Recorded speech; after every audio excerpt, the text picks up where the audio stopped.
मनीषा जो मेरी भांजी थी डाणी लक्ष्मण से, वो किड्स प्ले स्कूल है सिंगानी के अंदर, वहाँ पार्ट टाइम जॉब करती थी।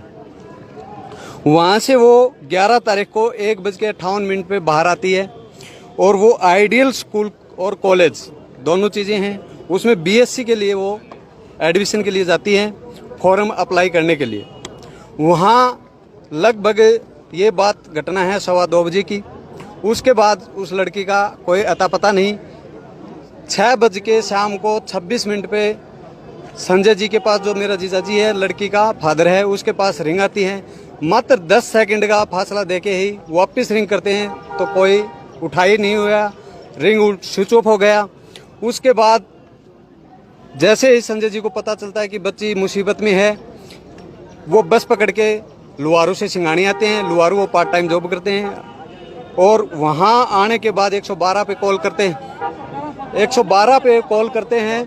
कॉल करने के बाद 112 आती है। वहाँ आइडियल स्कूल में जाते हैं। वहाँ जाने के बाद जब उनको बोला जाता है कि भैया आप सीसीटीवी दिखाओ, फुटेज दिखाओ, यहाँ लड़की आई है क्या, उन्होंने मना कर दिया, कोई लड़की आई नहीं है यहाँ और यहाँ स्टाफ भी नहीं है। दूसरी बात, उन्होंने सीसीटीवी कैमरे के दिखाने के लिए भी बिल्कुल साफ साफ मना कर दिया। और जो 112 में जो मुलाजिम थे, उन्होंने उनसे, कॉलेज वालों से हाथ मिला के और बात करके वापस आ गए। संजय जी को वापस सिंगानी गांव में छोड़ दिया जाता है और 112 से जो मुलाजिम थे वो कहते हैं कि आप थाने जाओ लुहारू, वहाँ FIR कराओ।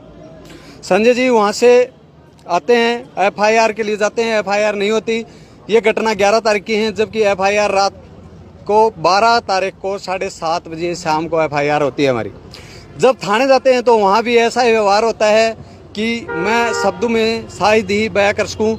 उन्होंने कहा कि आपकी लड़की कहीं पिकनिक मनाने गई होगी, किसी के साथ गई होगी, जबकि हमारी जो भांजी है वो पूरे गांव में और सब में ऐसी शरीफ लड़की थी, कोई ऐसा नहीं था। उसके बावजूद हमने वहाँ फ़ोन वगैरह करा के वो FIR लास्ट में लॉन्च करवाई। उसके बाद ASI शकुंतला जो कि आइडियल स्कूल में आती है, उसको भी वो स्कूल वाले मना कर देते हैं कि हम नहीं दिखाएंगे, आप जा सकते हो। 13 तारीख को प्रिंसिपल साहब आएंगे 11 बजे, उस टाइम हम आपको फुटेज दिखा देंगे। उसके बाद जितने भी फुटेज थे वहाँ कैमरे थे, उनसे सबसे छेड़छाड़ खाने की गई है। 12 तारीख की ये घटना घटने के बाद 13 को सुबह शकुंतला मैडम का ही फोन आता है कि सिंगानी में एक डेड बॉडी मिली है। जब हम वहाँ जाके देखते हैं तो चेहरा जला हुआ था, कुछ भी नहीं था। ऐसी बुरी तरह से निंदनीय घटना थी और वहाँ डेड बॉडी की हमने शिनाख्त की। उसके बाद पूरा प्रशासन आता है, लुहारू का SDM भी आता है, डिप्टी भी आते हैं। उन्होंने आश्वासन दिया था कि 24 घंटे के अंदर हम मुजरिमों को गिरफ्तार करेंगे।